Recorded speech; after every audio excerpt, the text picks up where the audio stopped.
Hello, and welcome to Physics for Play. In today's session, we'll begin looking at the simple harmonic oscillator. We'll be showing the plot function for both the force, the energy, and we'll also show how to do some phase plots. Let's begin. So to begin, I should mention there are quite a few different sources for looking at the simple harmonic oscillator. If you have any intro physics book, it should cover it, but we're going to be going a bit more in depth, probably at the classical mechanics level, which is usually a second year physics course. If you are looking for some good references, I've got a few here. To keep costs down, I'll note that the Feynman Lectures on physics can be found at the web address shown here. If you just search for Feynman Lectures on physics, the Caltech online version is one of the first things that pops up. Other references I like, Vibrations and Waves is a good one. It's got a lot of good quotes and kind of a much more, less technical, more kind of walk you through it feel to it. I also like Classical Mechanics by Thornton and Marion. It's got a good kind of no-nonsense, dive right into solving equations feel for it as well. So when we're talking about harmonic oscillators, I thought it'd be good to go through a few different examples, since some of you might be wondering, why are we doing the harmonic oscillator? Isn't that just a spring, and aren't springs not really that useful except for things like mechanics and stuff? Well, it turns out that simple harmonic oscillators and harmonic oscillators in general show up in a variety of areas of physics. And the mass on a spring is really just a prototype that you can use to solve a whole bunch of other problems. So it could be a mass on a spring.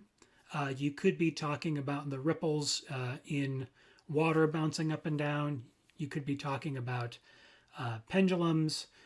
You could be, if we want to get outside of the mechanical world, you could be talking about electrical circuits and things like LRC circuits. We could be talking about the vibration of atoms and molecules. So you could imagine, you can model the molecular bonds as individual springs in a lot of instances. And it also leads us right naturally into a discussion. The oscillators and vibrations lead us naturally into a discussion of electromagnetic waves and other types of waves. So, for our purposes, we're generally going to be talking about, we're specifically going to be talking about masses on springs, but really I like to think of it as anything that goes boingy, boingy, boingy, that's bouncing up and down. We can certainly animate this in Mathematica. So I've put together an animation here. I'll show you how to do that momentarily. I'll go ahead and pause this. So we want to start with setting up some equations. And it's helpful to remind ourselves about some of the first things you learn when you're taking a physics class, and that's about acceleration and Newton's second law on forces, F equals ma. So if you're in a high school class, you might have defined acceleration as the change in velocity over the change in time, and you might have defined velocity as the change in position over the change in time. Well, that's kind of like two rates of change of position with respect to time. So in calculus speak, we would call that a second derivative, which we can abbreviate by x double prime, and that'll show up again when we write out our equations in Mathematica. We are also going to need to know Hooke's law, also known as the law that tells you the force on a spring. So that is the force on a spring, F sub s, is equal to minus some constant times the displacement of that spring from equilibrium. You can also, from that force, derive the stored energy in the spring. And if we're talking about the total energy, it would be the kinetic energy, which is 1/2 mv squared, plus 1/2 the energy stored in the spring, which is 1/2 kx squared. So I thought it would be good, this is not a hard equation to visualize, but I thought it'd be good to plot that out just to show some of the plotting functions, since those will come in handy. So we're going to start off by defining our spring constant. I'm just going to give it a value of 1 for now. And we're going to plot that spring force, which is minus kx. Couple of notes, you could put the multiply sign in there if you want. You don't have to, but if you're going to leave it out, you got to put a space in there, or else Mathematica is going to think that is a single variable called kx, not two variables, k times x. And I'm going to just take this, I'm going to plot this from x goes from -5 to 5, and you can see how that looks. You can see it's just the equation of a straight line with a negative slope. I'm going to go ahead, because I have a big pet peeve for any students that do not label their axes. So we're going to label this. We can do axes label, and then right arrow. To make the right arrow, all I did was I did a hyphen, and then I did an angle bracket, and then it automatically turns that into an arrow. And then we use the curly brackets to define the axes. So this will be the x-axis. This one will be the y-axis. And you can see that there, but let's get a more descriptive label on that. So this is going to be the displacement from equilibrium, which I'll call x.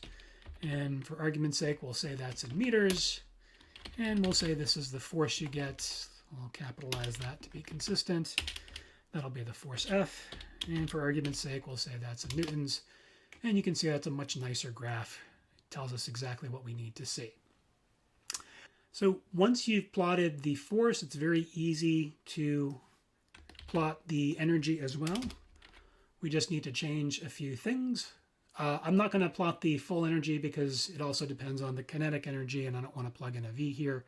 So instead, what I'm going to do is just put in a 1/2. If you do control slash, you can get the 1/2 symbol showing up in there.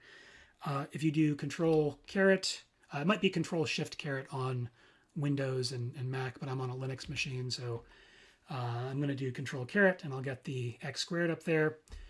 And of course, I'm also going to want to change the label, since now this is a function. This is energy versus the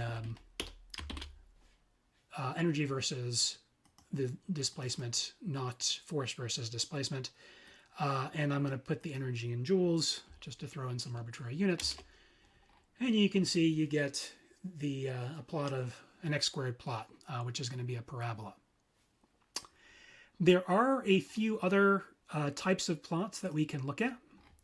So we're going to do something called a phase plot, which will show up pretty frequently in mechanics. To do that, I am actually going to plot my kinetic energy here. So I'm going to need to define my mass. So and it actually helps if I am clicking into the actual cell. So we're going to define M as, I'll make M2. And then I'm going to do this a little bit differently. So here we used the command plot to make a plot versus x. I'm actually going to do a different type of plot. We're going to do a contour plot here. And a contour plot will allow you to get, it's going to allow us to plot versus x and v. So I'm going to do x going from -3 to 3. I'll do v going from -3 to 3. And then we will do, I'm going to just plug in my energy equation here. So my energy equation is 1/2 mv squared. That's the kinetic energy plus 1/2 kx squared. So we're going to just plug that in. mv squared. Oops, let me get that right. Plus 1/2 kx squared. And with a contour plot, you're actually plotting an equation. So I am going to write in I'm going to write in this whole equation that you see here. So I'm going to set some value for the energy. In this case, I'm going to make it, I'm going to set the energy equal to 1. And an important thing here, I am using a double equals. If you use a single equals, that's an assignment operator, which we don't want to use. I'm going to use a double equals here. Now, if you had to guess, what is this plot going to look like? If you remember from, I think most people would have seen this in like a pre-calc class, but this is actually the equation of an ellipse, which you can see there. Now, there's a few things I'll show you. We can plot this for different energies. So this is energy 1. I'll copy and paste that a few times. Let's do it for energies of 1 joule, 2 joules, and 3 joules. And you can see, what did I do wrong? Oops, I put a bunch of equations in here, but I've got to lump them all together using the curly brackets. And you can see you can plot it like that. Again, it's you want to label your chart here. So we're going to, since this is framed, I'm going to use the command frame label. And again, I'm going to actually just copy and paste from up here because I am very lazy.